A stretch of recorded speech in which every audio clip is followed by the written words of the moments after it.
Assalamualaikum warahmatullahi wabarakatuh. Selamat pagi semuanya. Apa kabar hari ini? Semoga semuanya selalu dalam keadaan baik dan semoga selalu dalam lindungan oleh Allah Subhanahu wa taala. Amin. Baik, pada kesempatan ini kembali lagi dengan saya Nurul Halimah dengan NIM 2010110023. Dan pada kesempatan ini saya akan menjelaskan tentang hukum nun sukun atau tanwin. Nah, apakah sudah ada yang tahu tentang hukum nun sukun atau tanwin? Ada berapa sih hukum nun sukun atau tanwin? Jika belum ada yang tahu, saya akan menjelaskannya terlebih dahulu, yaitu hukum nun sukun atau tanwin ada 5. Di antaranya ialah idhar halqi, idgham bi gunnah, idgham bila gunnah, iqlab, dan ikhfa hakiki. Nah, kelimanya ini merupakan hukum bacaan nun sukun atau tanwin. Kenapa kok bisa disebut hukum bacaan nun sukun atau tanwin? Jadi, saya akan menjelaskannya satu persatu terlebih dahulu. Yang pertama, idhar halqi. Idhar halqi ialah apabila ada nun sukun atau ada tanwin yang bertemu salah satu huruf 6. Jadi idhar halqi ini hurufnya ada 6. Apa saja teman-teman? Yaitu hamzah, ha, kha, ain, ghin, dan ha. Nah, ke-6 huruf ini merupakan huruf idhar halqi yang apabila ketemu nun sukun atau ketemu tanwin itu harus dibaca jelas dan tidak berdengung. Contohnya, wanhar. Nah, di sini ada nun sukun bertemu ha. Itu termasuk bacaan idhar halqi. Mengapa? Karena ada nun sukun bertemu ha. Harus dibaca jelas dan tidak berdengung. Contoh lagi yaitu aliman, hakima. Nah, sama-sama huruf H, tapi bedanya itu ada tanwin bertemu huruf H. Itu juga harus dibaca idhar halqi, yaitu harus dibaca jelas dan tidak berdengung. Nah, selanjutnya yang kedua tadi apa teman-teman? Nah, yang kedua ialah idgham bi gunnah. Nah, apakah ada yang tahu tentang idgham bi gunnah? Apa itu idgham bi gunnah? Nah, idgham bi gunnah itu ialah apabila ada nun sukun atau tanwin bertemu salah satu huruf 4. Huruf idgham bi gunnah itu ada 4 yang bisa disingkat dengan yanmu, yaitu ya, nun, mim, dan waw. Nah, apabila ada nun sukun atau ada tanwin yang bertemu antara huruf ya, nun, mim, dan waw, itu harus dibaca idgham bi gunnah, yaitu dibaca dengung dan dimasukkan. Contohnya, min nadhirin, ada nun sukun bertemu nun. Contoh lagi, wa may yu'min. Nah, ada nun sukun bertemu ya. Seperti itu harus dibaca dengung dan dimasukkan.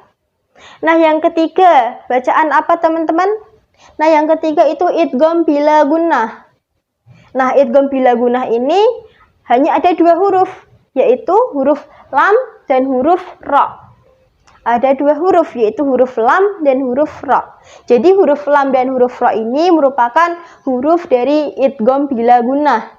Itu apabila ada nun sukun atau tanwin bertemu huruf lam atau ra, itu harus dibaca jelas. Contohnya, milladunhu. Dan sukun bertemu lam, jadi harus dibaca jelas dan dimasukkan karena idgham. Jadi milladunhu.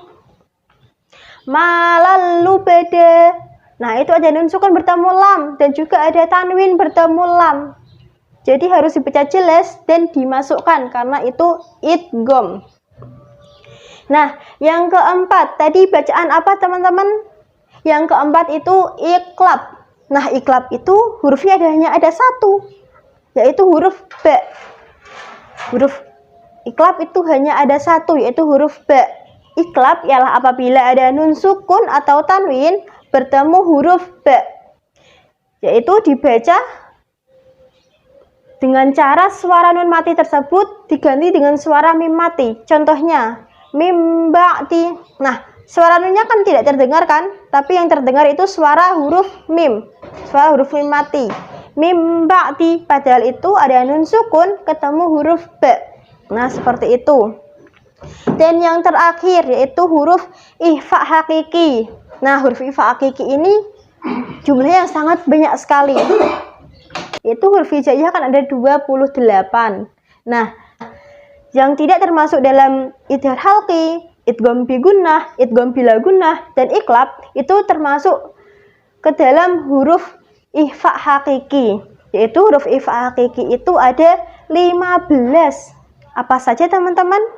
Di antaranya ialah ta, sa, jim, dal, zal, za, sin, shin, shad, dot, ta, dha, fa, qaf, kaf. Nah, jadi apabila ada nun sukun atau ada tanwin bertemu salah satu huruf ikhfa itu yang ada 15, maka itu harus dibaca samar dan seakan-akan terdengar seperti suara eng. Contohnya, putum. Nah, ini kan ada nun sukun bertemu tak, tapi terdengar seperti suara eng. Putum. Terus contoh yang kedua yaitu ghafurun syakurun. Nah, ini ada tanwin bertemu shin, tapi terdengar seperti suara eng. Ghafurun syakurun. Nah, seperti itu. Nah, begitu teman-teman, apakah sudah dapat dipahami? Apakah sampai sini teman-teman sudah paham terkait hukum nun sukun atau tanwin? Nah, untuk memudahkan kalian dalam menghafalkan hukum nun sukun atau tanwin, kita juga bisa menghafalkannya dengan cara bernyanyi, yaitu menggunakan lagu Pelangi-Pelangi. Dan lagunya akan saya contohkan seperti berikut ini.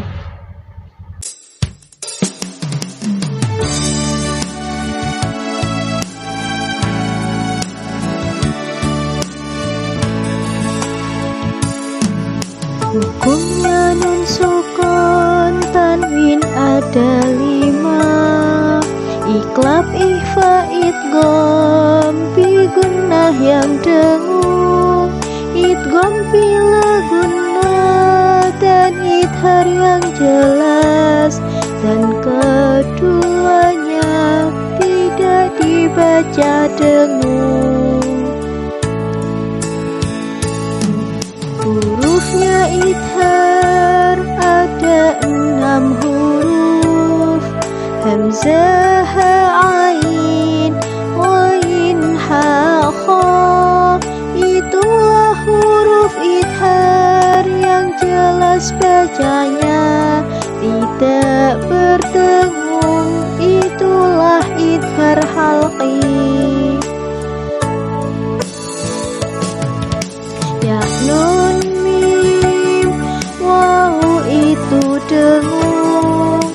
Jika bertemu tanwin dan nun mati, itulah bacaannya idgham bi gunnah yang dimasukkan dan dibaca dengung. Hukum nun sukun tanwin yang ketiga, itulah idgham bila gunnah namanya. Idgham bila gunnah ada 2 huruf, tidak berdengung. Itulah huruf lam ra.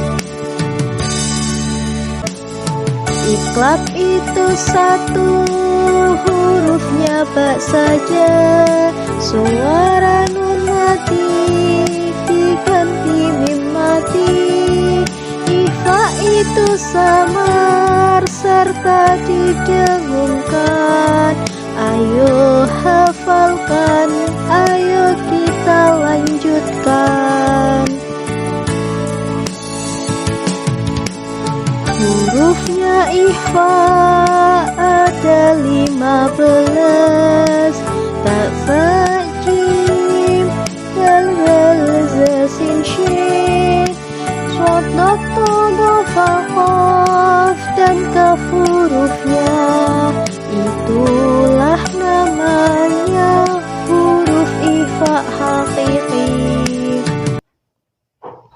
Nah, bagaimana teman-teman memudahkan dalam menghafalkan hukum nun sukun atau tanwin? Jadi, jika kita kesulitan menghafalkannya satu-satu, maka kita bisa menghafalkannya dengan cara bernyanyi, yaitu melalui lagu Pelangi-Pelangi yang telah saya contohkan tadi. Dan sekian pelajaran dari saya hari ini, semoga dapat bermanfaat bagi kita semua. Amin ya robbal alamin. Dan apabila ada kekurangan maupun kesalahan ataupun tutur dari kata yang kurang berkenan di hati teman-teman, saya memohon maaf yang sebesar-besarnya. Wallahul muwaffiq ila aqwamit thoriq. Assalamualaikum warahmatullahi wabarakatuh.